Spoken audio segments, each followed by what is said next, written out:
BPL শুরু হবার আগে একদম আগ মুহূর্তে বিপিএল এর ষষ্ঠ দল হিসেবে যোগ হয়েছিল নোয়াখালী এক্সপ্রেসের নাম। সবার আগে টিম বাস রেডি করেও বেশ চমক দিয়েছিল এবং প্রত্যাশা জাগিয়েছিল দলটি।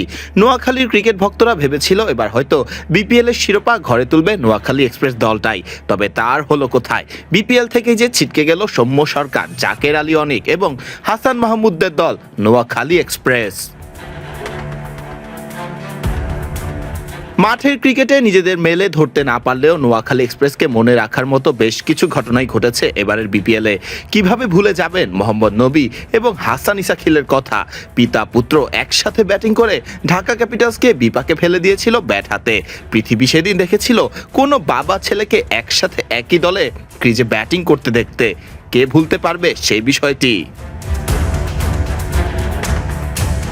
অন্যদিকে নিলাম থেকেই নজর ছিল নোয়াখালী এক্সপ্রেসের ক্রিকেটার জাকের আলী অনিকের দিকে। বিপিএল শুরুর আগে নিজেকে হারিয়ে খুঁজে বেড়ানো জাকের এই বিপিএলে আশানুরূপ কিছুই করতে পারেননি।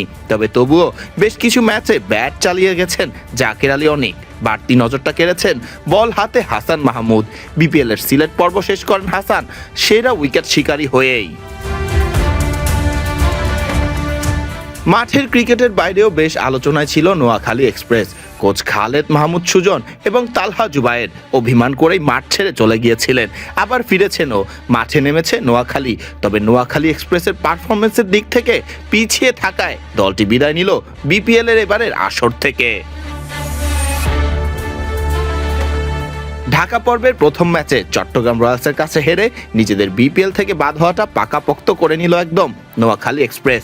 যদিও রংপুর রাইডার্সের সাথে নিয়ম রক্ষার আরও একটি ম্যাচ বাকি রয়েছে নোয়াখালী এক্সপ্রেসের। তবে সেই ম্যাচ জিতলেও লাভ হবে না দলটির। এক প্রকার নিয়ম রক্ষার জন্যই রংপুর রাইডার্সের বিপক্ষে মাঠে নামবে নোয়াখালী এক্সপ্রেস।